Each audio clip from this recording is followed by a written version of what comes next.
Bonjour. Alors aujourd'hui, nous allons faire une recherche de données sur le site de Statistique Canada. Alors vous cliquez sur français par exemple lorsque vous allez sur statcan.jc.ca et vous avez ici le site en français. Vous pouvez rechercher avec des mots-clés ici. Par exemple, si vous recherchez des données sur le PIB, vous pouvez mettre PIB, produit intérieur brut, PIB, données annuelles par exemple. Euh, mais moi, j'ai déjà le numéro de la base de données que je recherche. Je la mets directement ici. Vous voyez, je fais rechercher et cela me donne 17 résultats.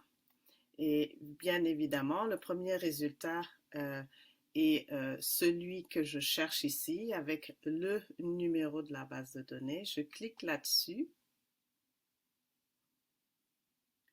et voilà. Produit intérieur brut en termes de dépenses provinciaux et territoriaux sur une base annuelle et en millions. Donc, je l'ai ici pour le Canada, donc avec beaucoup de sections et de sous-sections. Maintenant, si je veux un tableau un peu plus succinct, je vais ici à ajouter ou enlever des données. Vous voyez. Donc ici, dans la section géographie, je vois ici que j'ai des données pour le Canada, mais la croix ici m'indique qu'il y a des sous-sections. Donc je mets tout effacer et je choisis par exemple une province ici dont les données m'intéressent particulièrement et je vais mettre par exemple ici l'île du Prince-Édouard. Au niveau des prix, j'ai également des choix. Je commence par mettre tout effacer pour pouvoir faire cibler juste les choix que je veux avoir dans mon tableau. J'ai des dollars enchaînés au prix courant et des contributions à la variation en pourcentage et au prix constant de 2012. Ce qui m'intéresse ici, c'est de pouvoir comparer le PIB dans le temps pour l'île du Prince-Édouard. Donc, je vais mettre ici au prix constant de 2012 pour ne cibler que les variations en termes de volume, de quantité, et non pas les variations de prix que je peux avoir avec l'IPC plus tard. Donc, je mets ici au prix constant. Pour les estimations, vous voyez ici, vous avez beaucoup de croix, donc beaucoup de sections et de sous-sections.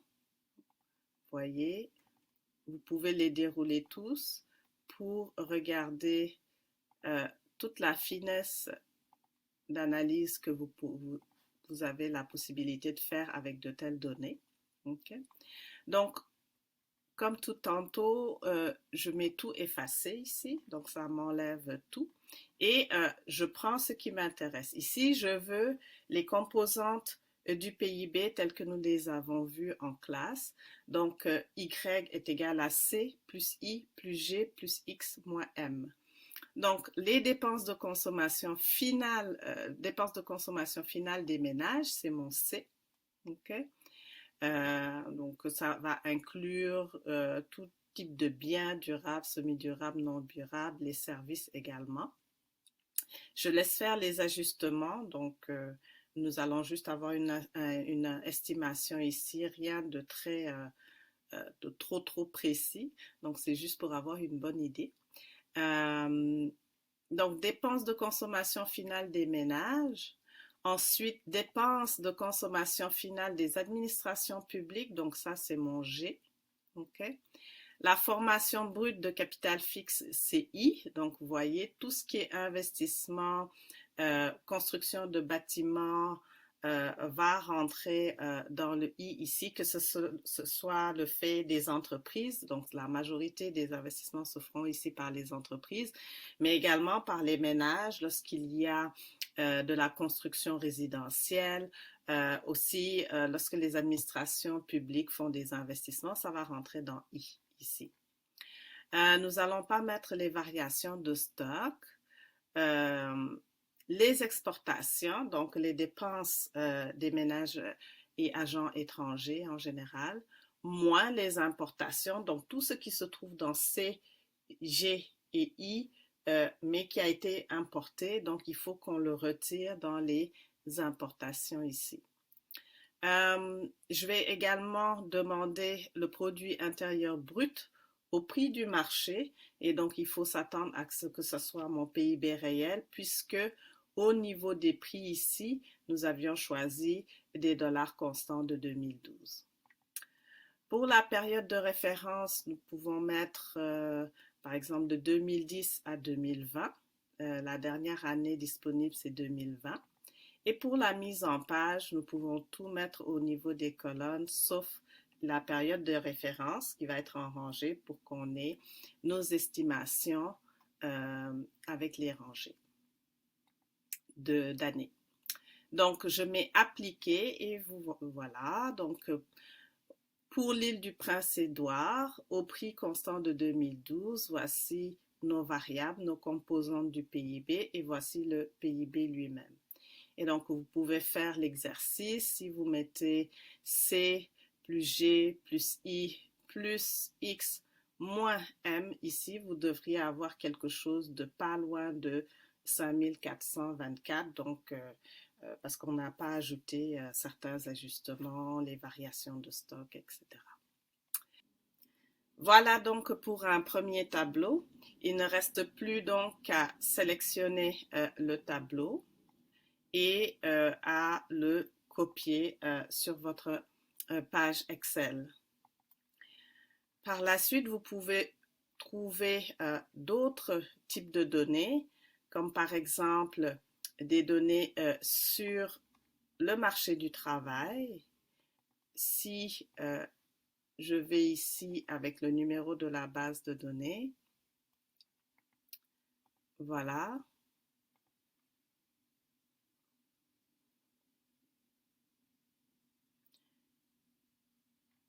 J'ai ici deux résultats.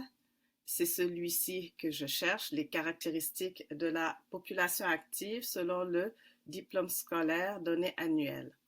Alors, c'est toujours le même processus. Donc, vous avez ici, pour le Canada, des données selon, vous voyez, le diplôme scolaire et les années. Mettons que moi, je veux selon le groupe d'âge, ok? Donc là, je vais dans enlever ou ajouter des données. Je clique. Je le recherche pour la même province, ici, l'île du Prince-Édouard. Les caractéristiques de ma population active, je mets ici le taux de chômage. Pour le diplôme scolaire, je demande le total, tous les niveaux de scolarité, ici pour les hommes comme les femmes. Et pour le groupe d'âge, là, je sélectionne 15 ans et plus, 15 à 24 ans, 25 à 54 ans, 55 à 64 ans, puis 65 ans et plus. Voilà.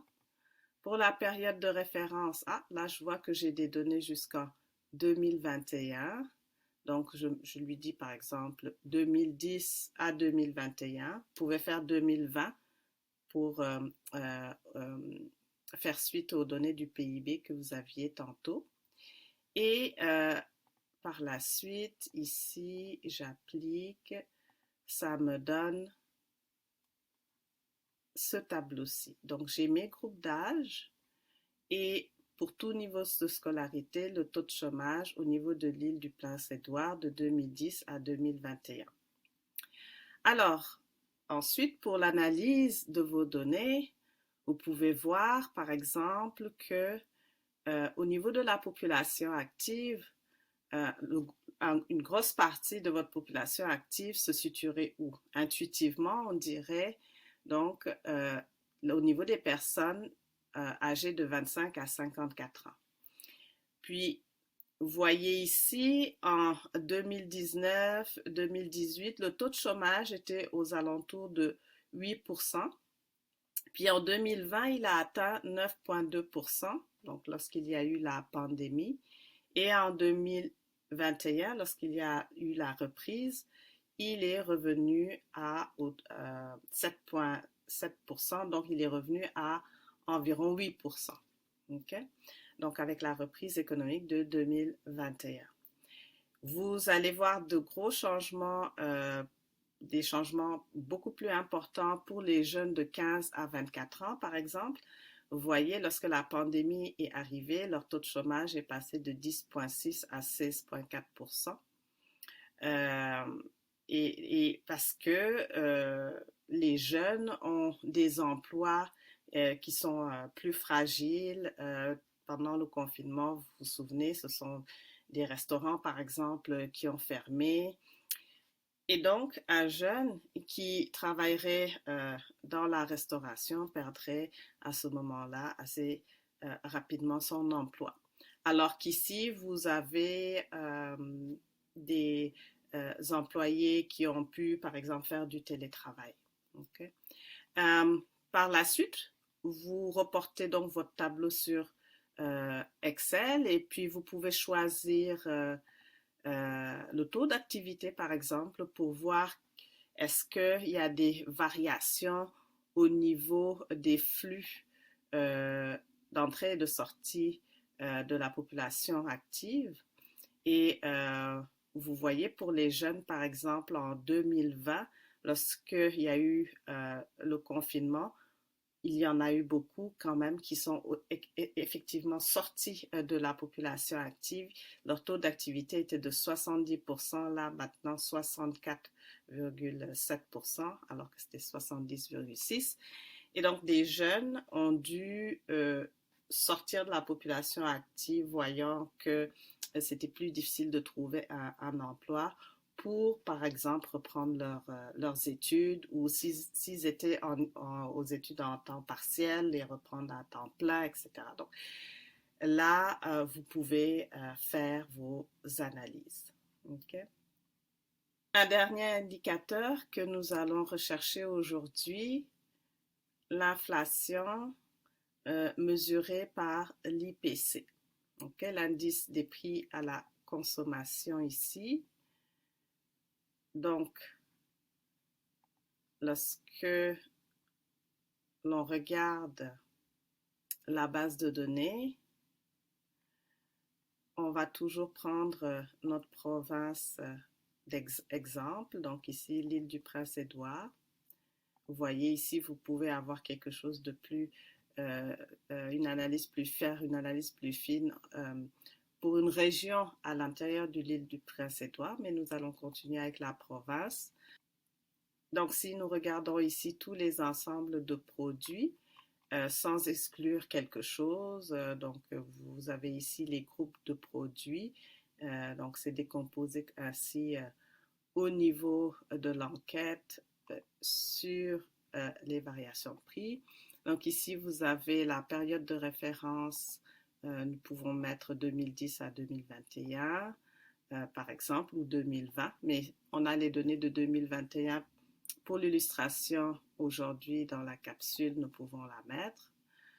Et donc, si je regarde le tableau, on observe que l'IPC n'a pas beaucoup bougé ici lorsque la pandémie s'est déclarée en 2020. Donc, l'inflation ne bouge pas beaucoup à court terme à cause de la rigidité des prix. C'est en 2021 qu'on l'a senti. Et donc, ici, vous pouvez analyser vos données et voir donc l'effet de la récession causée par la pandémie. Et année après année, vous pouvez continuer à voir comment évolue la conjoncture canadienne. Voilà.